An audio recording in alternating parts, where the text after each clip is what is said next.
बहुत बहुत धन्यवाद सभापति महोदय। सभापति महोदय, हमारी भारतीय जनता पार्टी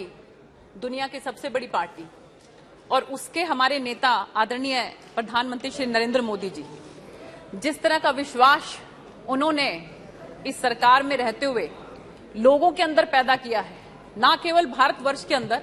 बल्कि बाहर के देशों के अंदर भी जो विश्वास उनके अंदर व्यक्त हुआ है, उसकी एक बानगी जो पिछले वाला अविश्वास प्रस्ताव आया था 2018 में, जिसका जवाब देते हुए हमारे नेताजी ने यह कहा था कि मैं तो ये कहती हूं कि हमारे जो आदरणीय प्रधानमंत्री जी हैं वो ना केवल बहुत अच्छे विकास पुरुष हैं, ना केवल इस देश को आगे ले जाने वाले हैं, ना केवल उनकी नीति पर कोई किसी तरह का शक है, ना केवल उनकी नीयत पर किसी तरह का कोई शक है, बल्कि वो ऐसे अंतर्यामी भी हैं कि उन्होंने 2018 में ये बात कह दी थी कि ये सब इकट्ठे होकर 2023 के अंदर भी अविश्वास प्रस्ताव लेकर आएंगे। और आज हम वही देख रहे हैं कि ये जो अविश्वास प्रस्ताव ये लोग लेकर आ रहे हैं, भानुमति का कुंडा जो ये बना हुआ है, तो मैं इसके विरोध में आज आप लोगों के समक्ष खड़ी हुई हूं। आदरणीय सभापति महोदय, श्रद्धेय अटल बिहारी वाजपेयी जी का मैं एक जो नो कॉन्फिडेंस उनके खिलाफ आया था, उसमें जब वो अपना जवाब दे रहे थे, मैं वो देख रही थी और सुन रही थी किस तरह से भावनाओं से भरे हुए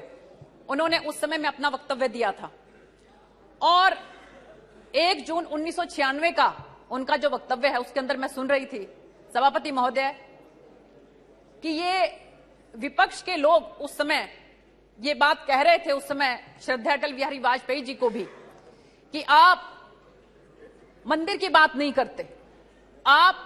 धारा 370 की बात नहीं करते और आप और तरह की इधर उधर की बातें करते हैं। तब श्रद्धेय अटल बिहारी वाजपेयी जी ने उस समय में यह बात कही थी कि हमारी जो विचारधारा है, जो 1977 के अंदर हमारी विचारधारा थी, वो आज भी है, लेकिन अभी लोकतंत्र को बचाना हमारी प्रायोरिटी है। इसलिए हम राम मंदिर पर अभी बात नहीं कर रहे, अभी हम धारा 370 पर बात नहीं कर रहे, लेकिन मुझे विश्वास है कि एक दिन ऐसा आएगा। उस समय में भी सभापति महोदय सबसे बड़ी पार्टी भारतीय जनता पार्टी थी। उन्होंने कहा था कि लेकिन एक समय ऐसा आएगा कि हम मेजॉरिटी के साथ इस सदन में होंगे और उस समय धारा 370 भी जाएगी और राम मंदिर भी बनेगा। तो आज वो समय है। अभी 6 अगस्त गई है, हमारी आदरणीय सुषमा स्वराज जी, उनकी पुण्यतिथि थी, और आप ये देखिए क्या संयोग कि जो मन में विचार लेकर वो इतने समय तक राजनीति करती रही, केवल कुछ दिन पहले ही 370 धारा हटी और उसके थोड़े से दिनों के बाद 6 अगस्त को जो है उनका देहावसान हो गया। सभापति महोदय, भारतीय जनता पार्टी के कार्यकर्ता, जो एक एक कार्यकर्ता हैं, उनके मन के अंदर देश प्रेम, राष्ट्र प्रेम किस तरह से भरा हुआ है, ये उसकी एक मानगी थी। तो मैं यही कहना चाहती हूं कि ये जो विश्वास कांग्रेस पार्टी का टूटा है, ये विश्वास जल्दी से वापस बनने वाला नहीं है। ये वो पार्टी है जो 400 से 40 के ऊपर आ गई, और एक हमारी पार्टी है जो 2 से 303 के ऊपर आ गई। किसी ने ये बात कही है कि विश्वास वो डाली है जो एक बार सूख जाती है तो फिर कभी हरी नहीं हो सकती। अब ये चाहे कितने ही अलायंस कर लें, चाहे ये INDIA बना लें, चाहे ये घमंडिया बना लें, ये कुछ मर्जी बना लें, लेकिन अब किसी भी कीमत पर इनके ऊपर लोगों का विश्वास नहीं बन सकता। सभापति महोदय, मैं कहना चाहती हूं कि अभी तक तो शुरुआत हुई है। आदरणीय प्रधानमंत्री जी जो भविष्यवाणी करते हैं वो भविष्यवाणी सत्य होती है। जो भविष्यवाणी उन्होंने की 2018 में कि 2023 में फिर से लेकर आएंगे, तो वो लेकर आए हैं। अब आदरणीय प्रधानमंत्री श्री नरेंद्र मोदी जी की भविष्यवाणी है कि हम 2024 के अंदर भी फिर से भारतीय जनता पार्टी की सरकार बनाएंगे, उनके नेतृत्व में बनाएंगे। सभापति महोदय, अब हमारा टारगेट यूनिफॉर्म सिविल कोड है। बहुत जल्द जो है हमारी कोशिश होगी कि हम वो भी इस सदन के अंदर लेकर आए। और इसके साथ साथ मैं कहना चाहती हूं कि मैं सभी को सुन रही थी, हमारी सूले जी कह रही थी कि 9 साल में क्या किया। सभापति महोदय, मैं बताना चाहती हूं कि 9 साल में हमारी सरकार ने क्या किया। आदरणीय प्रधानमंत्री श्री नरेंद्र मोदी जी के नेतृत्व में नेशनल एजुकेशन पॉलिसी, किसी समय में जो मैकाले था उसने कहा था ये बात भरे सदन के अंदर कि ये जो भारत की संस्कृति है इसको खत्म कर दो, भारत की जो सनातन परंपरा है इसको खत्म कर दो। जब तक तुम ये खत्म नहीं करोगे, जब तक तुम इनके ऊपर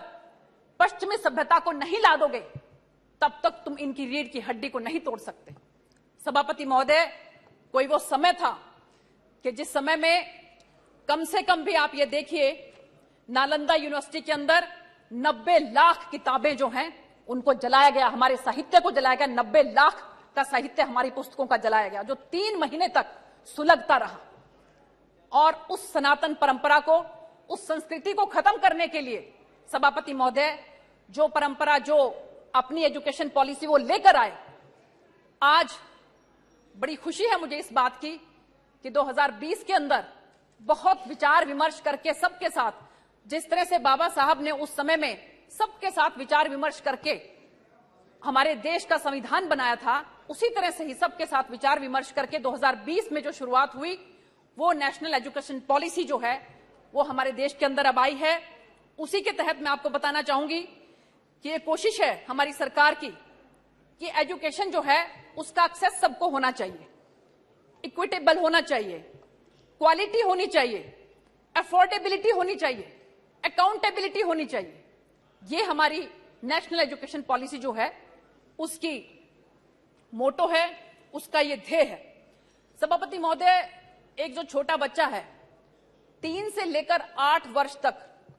उसकी बुद्धि का तीव्र गति के साथ विकास होता है,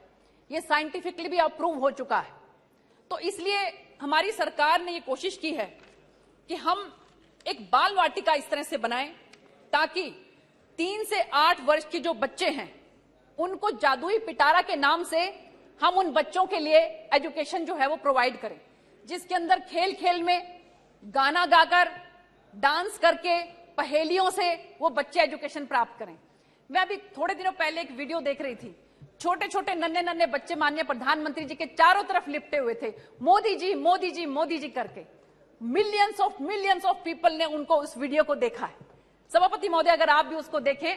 इतने प्यार से वो बच्चे खेलते खेलते जो है मोदी जी से बात कर रहे थे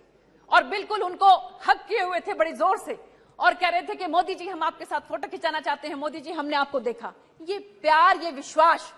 जो 3 से 8 साल तक के बच्चों के अंदर भी माननीय प्रधानमंत्री जी को लेकर है, क्या ये इनका नो कॉन्फिडेंस जो है ये उस विश्वास को डिगा पाएगा? ये भूल कर रहे हैं बहुत बड़ी। माननीय सभापति जी, मैं इसके साथ साथ कहना चाहती हूं कि उन बच्चों के अंदर चिंतन की भावना हो,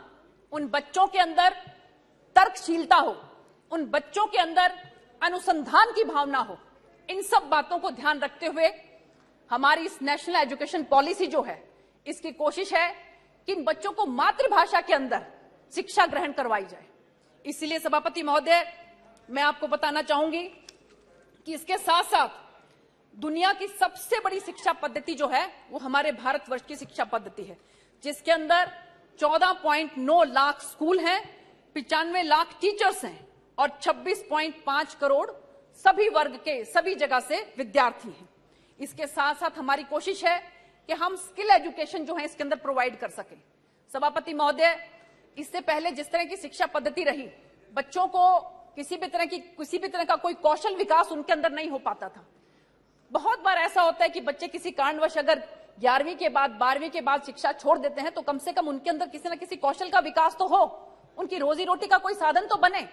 इस बात को ध्यान में रखते हुए सरकार की तरफ से अब 10+2 तक के बीच में ही जो है कोई ना कोई कौशल विकास उन बच्चों के अंदर जागृत करने की कोशिश की जा रही है। सभापति महोदय, इसके साथ साथ मैं कहना चाहूंगी कि मैंने मेडिकल साइंस से पढ़ाई की है, लेकिन मेरा शौक जो है, मेरा इंटरेस्ट हिस्ट्री में भी था। लेकिन पहले पद्धति ऐसी थी कि अगर आपने मेडिकल साइड ले लिया तो आप जो ह्यूमैनिटी के सब्जेक्ट्स हैं वो नहीं ले सकते थे। अगर आपने नॉन मेडिकल ले लिया तो आप कॉमर्स के सब्जेक्ट नहीं ले सकते थे। इतनी अब इसके अंदर जो है खुलापन कर दिया है सरकार की तरफ से कि अगर आप मेडिकल के साथ ह्यूमैनिटी के सब्जेक्ट्स भी लेना चाहें तो आप ले सकते हैं। इसके साथ साथ आप ये देखिए कि 10+2 का जो सिस्टम है उसको खत्म करके अब 10th के बाद अगर 1 साल तक बच्चे ने पढ़ाई की तो उसको जो है सर्टिफिकेट मिलेगा। 2 साल तक बच्चे ने अगर पढ़ाई की तो उसको डिप्लोमा मिलेगा और 3 साल तक अगर बच्चे ने पढ़ाई की तो उसको डिग्री मिलेगी। उस बच्चे को कहीं पर भी ये महसूस नहीं होगा कि बीच में अगर उसको पढ़ाई छोड़नी पड़ी तो उसका पूरे साल बर्बाद हो जाते थे पहले डिग्री के लिए। तो इस तरह की एजुकेशन पॉलिसी जो है वो हमारी सरकार लेकर आई है सभापति महोदय, जो पहले कभी किसी की सोच में नहीं गया कि बच्चे जो है वो कैसे पढ़ रहे हैं,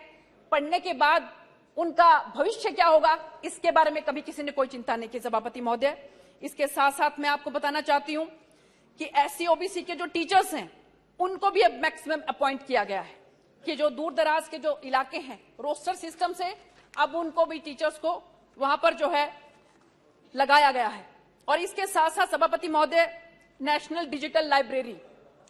और रिसर्च को जो है इसके अंदर बहुत इंपॉर्टेंस दी गई है।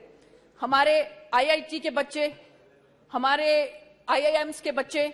और अब आप ये देखिए कि सभापति महोदय सुंदर पिचई और इस तरह से कितने हमारे जो बहुत होशियार बच्चे थे वो दूसरे देशों में जा रहे हैं। हम ये चाहते हैं कि हमारा ब्रेन ड्रेन इस तरह से ना हो, इसलिए रिसर्च जो है वो हमारे देश के अंदर ही लाई जा रही है। R&D के अंदर बहुत ज्यादा पैसा लगाकर इस तरह की फाउंडेशन बनाई जा रही है ताकि हमारे नेशनल रिसर्च फाउंडेशन, ताकि हमारे बच्चे ज्यादा से ज्यादा यहाँ पर पढ़ाई कर सकें। सभापति महोदय, हमारी IIT जो दिल्ली है उसकी ब्रांच UAE के अंदर भी खोली जा रही है। इसके साथ साथ IIT मैड्रास की ब्रांच जो तंजानिया के अंदर खोली जा रही है। तो ये सब एजुकेशन पॉलिसी के माध्यम से सभापति महोदय कोशिश है कि हमारे एजुकेशन को और ज्यादा वृहद रूप जो है वो दिया जाए। सभापति महोदय, इसके साथ साथ मैं आपको बताना चाहती हूँ कि सामाजिक न्याय जो डिपार्टमेंट है उसमें SC STs के लिए जो हमारी सरकार ने किया वो आज से पहले कभी किसी ने नहीं किया। सभापति महोदय, प्रधानमंत्री आदर्श ग्राम योजना, उसके तहत आप ये देखिए कि हजारों हजार गांव ऐसे हैं कि जिनके ऊपर पायलट प्रोजेक्ट स्टार्ट करके जो ऐसे जहां पर डोमिनेटिंग थे हमारे SC और ST, उनको जो है आदर्श ग्राम योजना के तहत उनका विकास किया जा रहा है। और इसके साथ साथ सभापति महोदय, मैं आपको बताना चाहती हूं कि अगर हम विश्वास की बात करें तो आप ये देखिए कि 2004 के अंदर हमारे 38 SC और ST के member of parliament Bharatiya Janata party के पास थे। 2004 की बात मैं कर रही हूं, और कांग्रेस के पास केवल 29 थे। और उसी तरह से मैं अगर आगे बात करूं, 2014 के अंदर SC और ST के member of parliament Bharatiya Janata party के पास 66 थे और कांग्रेस के पास घटकर केवल 12 रह गए। और सभापति महोदय, 2019 के अंदर भारतीय जनता पार्टी के पास SC और ST के मेंबर ऑफ पार्लियामेंट 76 बने, 76 बने, और कांग्रेस के घट के केवल 10 रह गए। तो ये सोच सकते हैं कि अगर इनकी सोच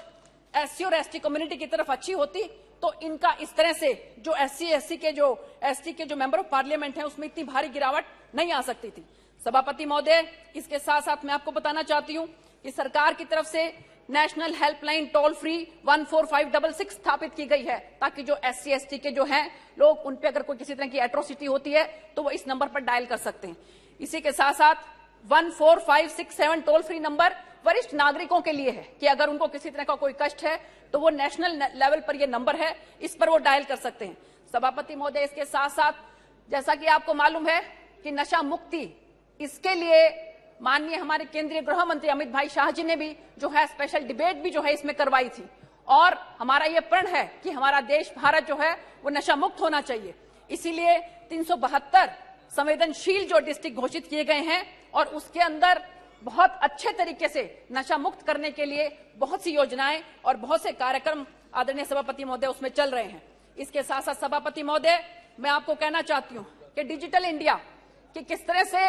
आज हम ये कह सकते हैं कि हमारा देश डिजिटल इंडिया के माध्यम से कैसे आगे बढ़ रहा है, कैसे जो भी सरकार की योजनाएं हैं उसमें जो भी पैसा है वो डायरेक्ट बेनिफिट ट्रांसफर के माध्यम से एक आम आदमी तक पहुंच रहा है। सभापति महोदय,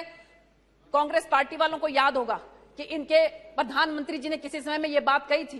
कि हम लोग 1 रुपया ऊपर से भेजते हैं, नीचे तक आते आते केवल 15 पैसे बच जाते हैं। उसमें से बीच में से 85 पैसे कहां चले गए, इसके बारे में किसी को कोई जानकारी नहीं थी। लेकिन हमारी सरकार ने, सभापति महोदय, इस तरह का सिस्टम किया है। आदरणीय प्रधानमंत्री जी, अभी पिछले दिनों आपने देखा होगा किसान सम्मान निधि के तहत किस तरह से एक बटन दबाकर करोड़ों करोड़ों की संख्या में जो हमारे किसान भाई हैं उनके पास जो है वो पैसा पहुंचता था। इसके साथ साथ 40 योजनाएं ऐसी हैं हमारी जिसमें डीबीटी के माध्यम से गरीबों को उनका हक मिलता है। सभापति महोदय, आज जापान, कनाडा, फ्रांस, ये सब डिजिटल पेमेंट सिस्टम को अपनाना चाहते हैं। ये सब प्रभावित हैं कि माननीय प्रधानमंत्री जी ने किस तरह से हिंदुस्तान के अंदर ये जो डायरेक्ट बेनिफिट ट्रांसफर जो सिस्टम है, डीबीटी सिस्टम है, उसके माध्यम से कैसे लाखों लाखों करोड़ों करोड़ों लोगों को इसका लाभ मिल रहा है। सभापति महोदय, इसके साथ साथ मैं कहना चाहती हूं कि आज भारत नेट के माध्यम से 4G 2016 में ही हम लोग लेकर आए थे। 97% एरिया के अंदर आज 4G अवेलेबल है। आज एक गांव का गरीब सरपंच, एक गांव का गरीब इंसान, एक गांव का गरीब किसान, वो सब जो है 4G के माध्यम से किसी न किसी तरीके से केंद्र की योजनाओं से और स्टेट की योजनाओं से जुड़े हुए हैं। सभापति महोदय, जो सुविधाएं किसी समय में केवल शहरों में मिलती थी, आज गरीब से गरीब परिवार को वो गांव के अंदर भी मिलती हैं। सभापति महोदय, इसके साथ साथ मैं आपको कहना चाहती हूं कि एक जो इंडस्ट्री थी, सेमीकंडक्टर इंडस्ट्री, जो कि किसी समय में हमारे माननीय जो पूर्व की हमारी आदरणीय प्रधानमंत्री जी थी, वो चाहती थी कि ये सेमीकंडक्टर की इंडस्ट्री भारत के अंदर आए, लेकिन वो इसमें कामयाब नहीं हुई। इसके बाद भी जितने प्रधानमंत्री आए, उन्होंने ये चाहा कि सेमीकंडक्टर की इंडस्ट्री जो है वो भारत के अंदर आनी चाहिए, लेकिन कोई इसमें कामयाब नहीं हुआ। मैं बहुत बहुत इस बात के लिए धन्यवाद करना चाहती हूं आदरणीय प्रधानमंत्री जी को कि आज 40 साल के बाद जो प्रयास चल रहा था, वो 40 वर्ष का प्रयास जो है वो सफल हुआ है और अब सेमीकंडक्टर की इंडस्ट्री जो वो भारत के अंदर बनने लगी है। सभापति महोदय, कुछ इंडस्ट्री जो है वो मदर इंडस्ट्रीज होती हैं, जैसे केमिकल इंडस्ट्री है वो मदर इंडस्ट्री है, स्टील इंडस्ट्री है जो मदर इंडस्ट्री है, इसी तरह से सभापति महोदय प्लास्टिक इंडस्ट्री है जो मदर इंडस्ट्री है। उसी तरह से आजकल का ये जो डिजिटल सिस्टम है, उसी के तहत जो है सेमीकंडक्टर इंडस्ट्री जो है वो मदर इंडस्ट्री है। जब मदर इंडस्ट्री हमारे इंडिया के अंदर आएगी तो आप समझ सकते हैं कि किस तरह से पूरे हिंदुस्तान के अंदर जो है वो एक अलग क्रांति जो है वो आ जाएगी। तो मैं इस बात के लिए भी आदरणीय प्रधानमंत्री जी को बहुत बहुत तहे दिल से धन्यवाद करना चाहती हूं कि उन्होंने जिस तरह से हमारे देश के अंदर डिजिटल सिस्टम को भी आगे बढ़ाया है और इसके साथ साथ जो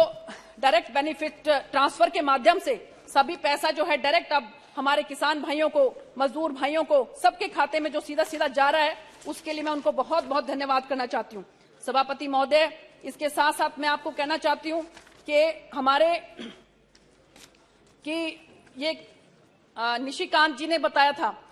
कि बहुत सी पार्टी जो है वो सब मिलकर उन्होंने INDIA बना लिया, लेकिन सभापति महोदय मैं कहना चाहती हूँ कि ये बहुत समय तक जो है, क्योंकि जैसे हमारे आदरणीय एक मंत्री जी भी बता रहे थे कि जो पार्टीज जिनके बारे में सबसे ज्यादा कांग्रेस पार्टी ने गलत सलत बोला, वही पार्टियां जो हैं अब उनके साथ अलायंस बनाए हुए हैं। लेकिन बहुत ज्यादा समय तक मुझे लगता नहीं है कि इस तरह का जो एक घमंडिया जो गठबंधन बना है, इसके अंदर बहुत ज्यादा दिन तक ये लोग रह सकते हैं, क्योंकि ये कहा गया है कि मैंने विश्वास भी उसका किया है, खबर है मुझे कि टूटेगी जरूर मगर थोड़ी देर लगेगी। तो मुझे लगता है कि ये बहुत ज्यादा समय तक ये वाला गठबंधन जो है वो रहने वाला नहीं है। सभापति महोदय, इसके साथ साथ मैं कहना चाहती हूँ कि हमारी एक और योजना, जिसके तहत जो हमारे सिविल सर्वेंट्स हैं, जो हमारे ऑफिसर्स हैं, उनको कर्मयोगी जिसको कहा गया है कि उसके माध्यम से किस तरह से हमारे जो ऑफिसर्स हैं उनको ये शिक्षा दी गई है कि वो अपने आप को इस तरह से आगे बढ़ाएं ताकि वो देश की सेवा में अग्रसर हो सकें। इसी बात को ध्यान में रखते हुए आदरणीय सभापति महोदय, हमारी सरकार की तरफ से जो है मिशन कर्मयोगी चलाया गया है और उसके तहत जो है उन ऑफिसर्स के अंदर कौशल वृद्धि की जा रही है, उनको शिक्षण दिया जा रहा है, उनको प्रोफेशनल जो है सिस्टम के तहत वो काम कर सकें, ये सिखाया जा रहा है। उनके लीडरशिप क्वालिटी उनके अंदर डेवलप हो, ये बात उनको सिखाई जा रही है। प्रदर्शन आधारित उनको प्रोत्साहन दिया जाए, नागरिक केंद्रित दृष्टिकोण उनका हो, क्योंकि ऑफिसर जो हैं, सभापति महोदय, मुझे मालूम है कि ट्रेनिंग के बाद वो अपने आप को एक उस लेवल पर समझ लेते हैं कि अपने आप को सोचते हैं कि तुम्हारा नागरिक, आम नागरिक के साथ अब किसी तरह का कोई संबंध नहीं रहा और तुम एक कुर्सी पर बैठ गए, एयर कंडीशनर कमरों में बैठ के अब यहां पर बैठकर तुम पॉलिसी बनाओ। लेकिन माननीय प्रधानमंत्री जी की ये सोच है कि हमारे जो ये इस तरह के ऑफिसर्स हैं उनको कर्मयोगी होना चाहिए, उनके अंदर ये भावना होनी चाहिए कि आप लोग जो अधिकारी बने हो वो आम जनता की भलाई के लिए बने हो। तो ये एक सिस्टम ऐसा चलाया गया है मिशन कर्मयोगी। इस मिशन कर्मयोगी के तहत उनको कई तरह के शिक्षण, कई तरह के प्रशिक्षण जो है वो दिए जाएंगे, जिसमें अंतर विभागीय एक्सपोजर भी उनका होगा। ये नहीं है कि कोई एक ऑफिसर एक डिपार्टमेंट में आ गया तो सारी जिंदगी वो उसी डिपार्टमेंट के अंदर निकाल देगा। सभापति महोदय, इसी के माध्यम से हमारी कोशिश है कि ज्यादा से ज्यादा जो हमारे अधिकारी हैं वो इस चीज को समझें और अपने आप को जो है वो आगे बढ़ाएं। सभापति महोदय, मैं इस बात के लिए बहुत बहुत धन्यवाद करना चाहती हूं प्रधानमंत्री जी का कि उन्होंने जिस तरीके से हमारे देश के अंदर, हमारी आम जन के अंदर जो विश्वास बनाया है, उस विश्वास को मुझे नहीं लगता कि अब किसी भी तरह का कोई जो है वो इसके अंदर किसी भी तरह का कोई ठेस उसको पहुंचा सकता है, क्योंकि विश्वास और प्रेम इन दोनों में एक समानता है सभापति महोदय, कि दोनों में से कोई भी जबरदस्ती पैदा नहीं किया जा सकता। इसीलिए मैंने आपको बताया कि कैसे छोटे छोटे नन्हे नन्हे बच्चे माननीय प्रधानमंत्री जी के चारों तरफ जो है वो इकट्ठा हो गए और उन्होंने जो है प्रधानमंत्री जी को गले से लगाया और कहा कि हम आपके साथ जो है वो फोटो खिंचवाना चाहते हैं। तो सभापति महोदय, इन्हीं सब बातों के साथ मैं जो है इस प्रस्ताव का जो है बहुत तेज गति के साथ, बहुत तीव्र गति के साथ इसका विरोध करती हूं और मैं ये कहना चाहती हूं कि ये चाहे कुछ मर्जी कर लें, लेकिन माननीय प्रधानमंत्री जी का जो विश्वास जनता के ऊपर है और जनता का जो विश्वास माननीय प्रधानमंत्री जी के ऊपर है वो दुनिया की कोई ताकत तोड़ नहीं सकती है। इन्हीं शब्दों के साथ आपका बहुत बहुत धन्यवाद। जय हिंद, जय भारत। क्या हमारे अरविंद सावंत जी ने अपने विचार व्यक्त करने के बाद पॉइंट ऑफ ऑर्डर रूल 376 जी, मैं आपके ध्यानाकर्षण करना चाहता हूं सभापति महोदय। अरविंद जी सावंत जी ने अपने विचार व्यक्त करने के बाद सम्माननीय मंत्री महोदय जी ने जिस शब्दों से धमकी दी है, एक अपने स्वार्थ के लिए कई पार्टी घूम के आने के बाद हमें औकात दिखा दूंगा, ऐसे शब्द में धमकी दी है, ये शब्द रिकॉर्ड से निकाल डाल। श्री थोल थिरुमावलवन जी।